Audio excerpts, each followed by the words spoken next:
India skill university మరి ఇట్లా చెప్తే కాదు కదా, ముందరనే దీనికి ప్లాన్ చేయాలంటే ఒక కుక్కను చంపే ముందు అది పిచ్చిదే అని చెప్పాలి. అందుకొరకే ముఖ్యమంత్రి గారు ఏమన్నారు, మొదటి నుంచి ముఖ్యమంత్రి గారు ఇంజనీరింగ్ మరియు టెక్నికల్ విద్య నామకే వాస్తే క్రిమినల్ వేస్ట్ ఆఫ్ టైం అని చెప్పింది ఈ ముఖ్యమంత్రి. అంటే ఇది కేవలం టైం వేస్ట్ వ్యవహారము, క్రిమినల్ వేస్ట్ ఆఫ్ టైం అంటే ఇంకా ఉల్టా చెప్పాలంటే క్రిమినల్ని తయారు చేసే విద్యలో అని చెప్తున్నాడు ఆయన ముఖ్యమంత్రి గారు. ఒక విద్యాశాఖ మంత్రి ఈ విధంగా మాట్లాడవచ్చా? Criminal waste of time. అయ్యా ముఖ్యమంత్రి గారు, మీరు 200 కోట్లతో కట్టిన బోధి ప్యాలెస్ ఏదైతే మర్రి చెన్నారెడ్డి హ్యూమన్ రిసోర్స్ డెవలప్మెంట్లో కట్టింది ఎవరు? ఇగో ఈ చిన్నారి బిడ్డలే, పాలిటెక్నిక్ విద్యార్థులే.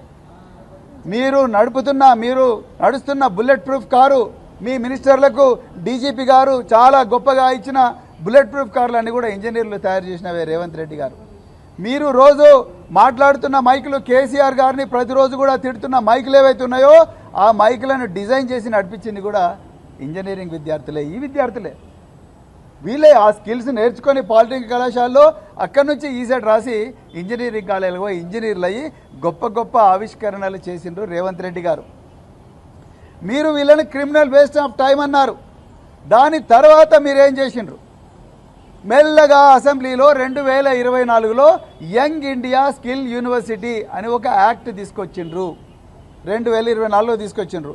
అందులో సెక్షన్ 44లో మీరేం చెప్పిండ్రు? ఈ సిమిలర్ ఏవైతే టెక్నికల్ ఎడ్యుకేషన్లో ఏవైతే విద్యా సంస్థలు ఉన్నాయో, లేబర్ కానీ లేకపోతే ఎంప్లాయ్మెంట్ కానీ లేకపోతే టెక్నికల్ ఎడ్యుకేషన్ కానీ, ఇందులో ఉన్నవన్నీ కూడా జాగ్రత్తగా ప్లాన్ ప్రకారము మరి యంగ్ ఇండియా స్కిల్ యూనివర్సిటీకి తీసుకురావాలి అని చెప్పి దాంట్లో ఒక సెక్షన్ రాసిండ్రు. ఆ సెక్షన్ 44లో రాసిండ్రు. దాని తర్వాత మీకు మీరే దానికి ఛాన్సలర్ అని ప్రకటించుకున్నారు యంగ్ ఇండియా స్కిల్ యూనివర్సిటీకి. ఇక ఇండస్ట్రీలో ఉండే ఆనంద్ మహీంద్ర, అదేవిధంగా శ్రీని రాజు, దాని తర్వాత ఇంకెవరో ఒక 7 మంది ఫోటోలు ఆ వెబ్సైట్లో పెట్టారు. దాని తర్వాత దానికి వైస్ ఛాన్సలర్గా మీరున్నారు. వైస్ ఛాన్సలర్గా సుబ్బారావు అని ఒక ఇండియన్ ఎకనామిక్ సర్వీస్ నుంచి వచ్చిన అధికారిని దాంట్లో పెట్టి ఇంకా మేము ఇక్కడ నుంచి స్కిల్లింగ్ చేస్తామని 5 రోజుల కోర్సు ఉంటుంది, 2 వారాల కోర్సు ఉంటుంది, 3 నెలల కోర్సు ఉంటుంది, అదేవిధంగా 6 నెలల కోర్సు ఉంటుంది.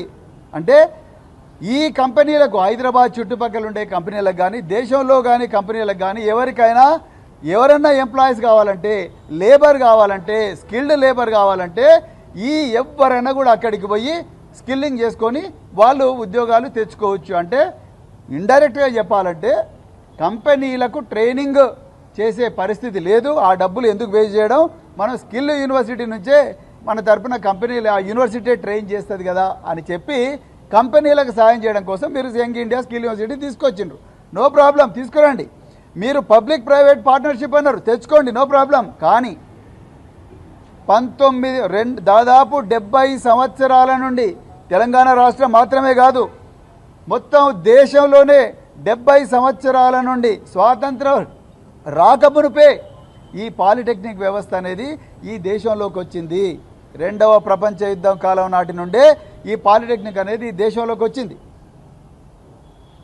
పేద వర్గాలకు చెందిన పిల్లలు ఎంపీసీలు బైపీసీలు చేసి ఎంసెట్ కోచింగ్లకు లక్షల రూపాయలు తగలేసి ఐఐటీలలో, ఎన్ఐటీలలో లేకపోతే ప్రతిష్టాత్మకమైన ఇంజనీరింగ్ కాలేజీలకు పోలేని పరిస్థితి ఉన్న బిడ్డలందరికీ కూడా ఇది ఒక గొప్ప వరప్రసాదనిగా మారింది. అదేవిధంగా పబ్లిక్ సెక్టార్ అండర్టేకింగ్స్, బిహెచ్ఎల్ కావచ్చు, మిదాని కావచ్చు, డిఆర్డిఓ కావచ్చు, ఇంకేవైతే నవరత్న కంపెనీలు ఉన్నాయో ఇవన్నీ పబ్లిక్ సెక్టార్ అండర్టేకింగ్స్ మాత్రమే కాదు, పేరు మోసిన గొప్ప గొప్ప కంపెనీలన్నిటికి కూడా మొట్టమొదట పోయేది ఈ పాలిటెక్నిక్లో చదివిన పిల్లలే జూనియర్ ఇంజనీర్లుగా పోతారు.